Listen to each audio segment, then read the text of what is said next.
blood. Chapter 1. The seaside village of Anai awoke this morning the same as it did every other morning, only this day was unlike any other. It was rumoured that a bard was coming, and the entire village was abuzz with anticipation. On the docks, the fishing boats remained tied to their moorings, their rowdy escorts of gulls squawking riotously at the change of routine. Spice-scented smoke poured from the curing houses, though the great treadwheel crane on the wharf stood idle. The market-place was feverish with folks readying for the occasion, scrambling to purchase fresh milk and butter, barrels of beer and hearty ale. The pig sellers were having one of their best days of the season, as were the chandlers, though the peat merchants were bemoaning their losses. There were many reasons why the people of Anai were anxious for the bard's arrival. As always, the old women would be ready to swoop in first, pecking like seabirds at the bard, eager for crumbs of information about eligible young men and women to add to their matchmaking lists. The young children were excited for stories and the occasional magic trick, while the adults awaited tales of a much more serious and secretive nature.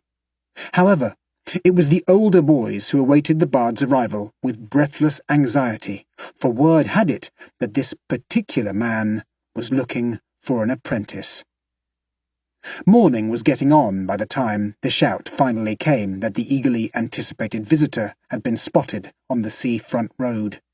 Flocks of children flew like starlings from their huts, racing to the edge of the village to be the first to cheer his arrival. They collected atop the wall behind the smithy and lined the sand-drift dike along the roadway. There was a general sense of bubbling exuberance in the air as young folk bobbed their heads and stood on tiptoes to vie for a better view. One of the older boys was not among the other children, but instead sat on an overturned boat at the edge of the marketplace, showing no interest whatsoever in bards or festivities or anything that involved a crowd. His attention was riveted on a bit of hemp twine in his hands, over which his fingers danced eagerly with the dexterity of one long acquainted with knot-work. He was small for his age, with reddish-brown hair that constantly fell into his eyes that were the colour of mother-of-pearl, which held a stare most found intense and unnerving. Ahriman Wraith, or Aram, as everyone liked to call him, had no interest in becoming a bard's apprentice, for that would involve interacting with strangers, an exercise he found particularly terrifying. No, he was meant for the comforting seclusion of the sea. When he reached the age of choice, he would become a sailor, and he would spend the rest of his life in the forecastle of a ship, where he would tend to the running rigging, for ropes and cordage were what he loved best. He had studied knot-work his entire childhood, and spent most of his spare time at the wharfside, communing with sailors whose lives depended on knots far more than any other craft. The sound of cheers made it known that their long-awaited visitor had arrived at the outskirts of the village. Aram was indifferent. The twine in his hands was starting to take shape, and the refinement of that shape was far more deserving of his attention. Working a knot was both art form and adventure, and this particular piece, more than any other, he had to get right. Nothing short of perfection would suffice. The piece he was working on would be a clothes-bag lanyard when it was finished, which he intended for Mora Hasseliu, the kindest girl in the world. Mora's father owned one of the local salt shops, where they mixed burned peat dug from local bogs with heated seawater to make salt for curing herring. Whenever Aram looked at Mora, he saw around her a yellow aura the colour of primroses, the most beautiful colour of all. The aura was a reflection of her personality, for she was generous and gentle and always free with kind words. She was one of the few girls in the village who didn't look away whenever he came near, and Aram would always be grateful to her for that. The sound of cheering was growing louder and harder to ignore. Biting his lip, Aram applied all his concentration to his knotting, and the twine flew through his fingers. Soon, even the sound of the commotion blurred in his ears, his focus narrowing until the bit of string in his hand was the only thing that existed in all the world. "What is it you've got there, son?" Aram glanced up from his last knot, his attention broken. His hand opened spontaneously, and his careful work fell from his fingers onto the hull he sat upon, sliding to the ground. His jaw relaxed, and his eyes widened in terror, his thoughts staggering to a halt. The bard stood in front of him, surrounded by a mob of eager children who, one and all, stood staring at Aram. Bending, the bard picked up the lanyard and spread it between his hands. He turned it over, holding it before his face, squinting to examine its intricacies better. All the while, Aram sat gaping straight ahead, paralysed by fright. Not because of the attention he was receiving from his peers, which would normally horrify him, but because of the bard himself, who stood surrounded by an aura of deepest, screaming red, a colour he had never in his life seen around a man. "This is fine work," said the bard. "Fine work indeed." Sound returned to Aram's ears, and the motion of the world started forward again. Along with it came the knowledge that every stair in the entire village was trained exclusively on him. Worst of all, on the far side of the road stood pretty Mora Hasseloo, her kind gaze riveted on him. The bard knelt until his face was at a level with Aram's, peering intently into his eyes. Aram squirmed, his gaze locked on Mora's like a buck confronted by a hunter. He couldn't dare look at the man. "You have the most interesting eyes," the bard whispered, low enough so only Aram could hear. "Tell me, what colour am I?" Aram blinked in surprise, for no one had ever asked him that before. Breathless, he muttered, "Red." The bard's lips drew into a smile. Aram hardly felt the lanyard return to his hand, and his fingers squeezed closed around it. Patting him on the shoulder, the bard rose. Only then did Aram dare to really look at him. He was a man in his late 30s or so, his complexion the colour of cinnamon, his hair slightly darker and tousled by the sea breeze. Like everyone else of Vardic stock, his eyes were gentle and glinting with intelligence. As the bard moved on, children and adults alike fell in behind him like goslings, leaving Aram sitting on the hull of the bark, staring across the road at Mora Hasseloo, who, for some reason he couldn't fathom, had remained behind. He remembered what he was holding in his hand, the clothes-bag lanyard he had made especially for her. He had intended it as a gift, but just the thought of approaching her with it made his hand tremble and his stomach twist. After all the days he had spent dreaming up the perfect gift for her, he had never decided upon the way he should present it. He had entertained the idea of leaving it on the brick doorstep of the hut where Mora lived with her parents and brothers, but then she'd never know the lanyard came from him. He had imagined finding her alone somewhere away from the other children and handing it to her. He had actually rehearsed this strategy over and over in his mind. In the end, he always discarded the idea as a fancy he'd never be able to work up the nerve for. But now he was confronted with exactly that situation, and it was terrifying. For there she was, standing alone in the dirt of the marketplace, the rest of the children swept away in the bard's wake. Worse, her attention was focused solely on him. Aram swallowed, feeling like a draw cord was tightening around his throat.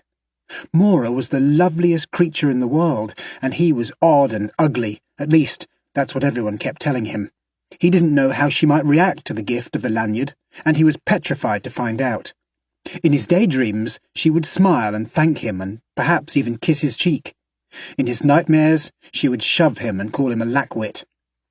But she was here now, and she was waiting. For him. The sky had gone into rainbows, and the world was floating. She was staring at him, the softest smile on her face. Oh, help. Gritting his teeth and girding his courage, Aram lifted his feet and slid off the curving hull of the boat, and stood frozen, unable to take even one step toward her. No, he wouldn't let this happen. He couldn't let his own cowardice spoil this the way it spoiled everything else. He was going to give her the lanyard, and that was that. Biting his lip, he forced his legs to carry him forward, step by step, on the longest and most arduous journey of his life. It took all of his nerve and most of his childhood to arrive before her, but eventually he was there. and she hadn't run away yet or called him an idiot. Instead, she gushed, "You're the luckiest boy in the whole village." He knew he was, for Mora Hasselou was speaking to him. Aram's knees almost buckled, for the road was suddenly yawing like a bark rocked by ocean swells. He gripped the lanyard as though it were a lifeline. She went on, "The bard spoke to you. I bet every boy in this village wishes he was in your shoes right at this moment." That was unlikely. No one would touch him, let alone his shoes, and certainly no one would want their feet in his shoes. Besides, he doubted his shoes would fit most of them. All the boys his age were taller than him. But he didn't want to tell Mora this because she might laugh. So he held it in, along with all the other things he wanted to tell her. Trembling, Aram offered her the lanyard. Mora took it from his hand and held it up, appearing to inspect it. The braided cord was a tapered sinnet, decorated with a variety of diamond knots of increasing complexity, finished with his proudest accomplishment, a turban knot of 11 leads, moulded into a square shape. He couldn't look at her as she examined it, instead wanting to crawl under the boat and never come back out. "It's beautiful," she pronounced at last, offering it back. "I understand why the bard admired it." Tingling, euphoria drained the feeling from his face, and for a moment Aram teetered dizzily on his feet. Emboldened by her praise, he offered the knotted cord back to her. "I made it for you," he whispered, in a voice just as shaky as his courage. "You did not," she exclaimed, her words dashing his hopes like a keel grounded on a reef. Instantly he was transported back to his bleak reality, from where he should have never tried to emerge in the first place. It had always been a thin chance that she would accept such a gift, coming from someone like him. Tears burned his eyes, and his hand dropped to his side. He started backing away. "Wait!" Mora cried out, taking a step toward him, her pretty hair tossed by the ocean breeze. "I didn't mean it like that. Did you really make it for me?" I did, he wanted to say, but his tongue was stuck to the roof of his mouth, and his jaw was trembling. "May I?" she asked, reaching out. He raised the lanyard again, which looked suddenly crude and ill-made to his eyes, but before she could take it, his handiwork was jerked right out of his grasp. A hoot of laughter behind him made him whirl. To Aram's horror, he found Jory Cannet standing behind him along with 3 other miscreants, the same group of boys who patrolled the village on a daily basis looking for problems to cause. They seemed to despise everything most people valued, returning kindness with cruelty. If they found a lizard, they were prone to smashing it, and if they found an injured dog, they were likely to beat it. 3 of the 4 boys had auras the deep green of a lagoon, except Jory, whose aura was streaked with indigo. "What's this?" Jory held up the lanyard, which dangled swaying from his hand. Aram reached out to grab it, but, quick as a cat, Jory tossed it to Galrad, who in turn tossed it to Lorin, who tossed it to Khazri. Wadding it into a ball, Khazri held it over his head, just out of reach. Aram was unable to speak. So violent was the anger boiling within him. He jumped as high as he could, but Khazri was taller, and he kept jerking his hand away. Aram jumped higher, but Khazri just threw the lanyard to Galrad, who tossed it to Jory, to the boisterous amusement of them all. "Got to be faster than that, moron!" Jory shouted while the others laughed. Aram glanced at Mora, and the look of disgust on her face squeezed tears from his eyes. Why? Why did they have to pick this moment to torment him, right when Mora was watching? Now all she would see in him was a coward and a wretch, for that's all he was. Tears slipped down his cheeks, dribbling from his chin. "Look at him! He's crying like a baby!" shouted Khazri. "Is that why your father abandoned you, because you're a snivelling half-wit?" "Stop it!" Mora screeched. It was too much. Aram couldn't stand it. His legs gave right out from under him, and he crumpled to the dirt in a ball, covering his ears and squeezing his eyes shut as tightly as he could, desperate to block them out, to block the entire world out. They started kicking him. He cried out as a foot took him in the ribs, another striking the back of his head.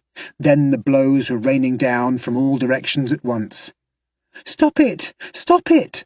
Mora howled. "You're hurting him!" The blows landed harder and smarter.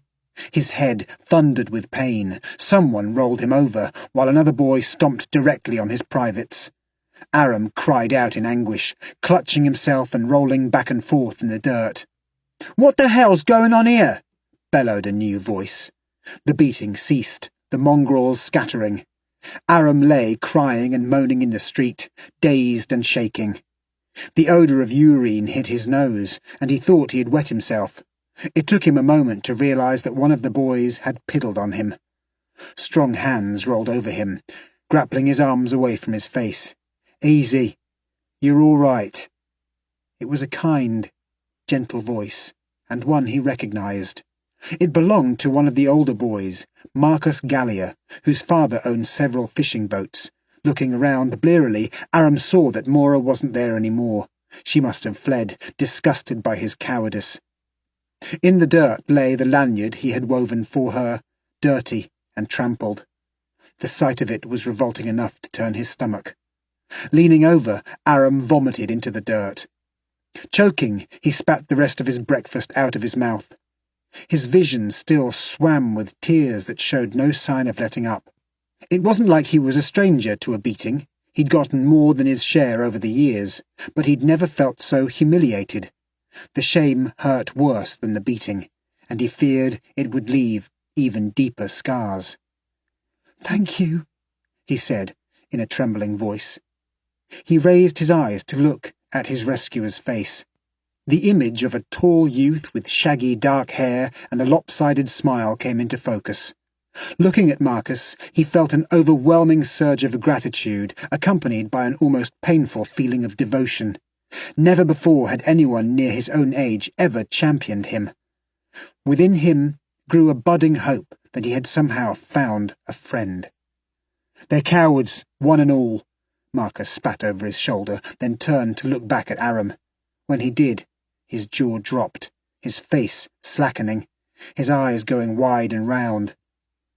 "Your blood." Mortified, Aram quickly wiped the blood and snot from his face with his shirt sleeve. "No, look." Marcus took Aram's arm and, holding it up, showed him the bloodstain. "Your blood's not red. It's brown."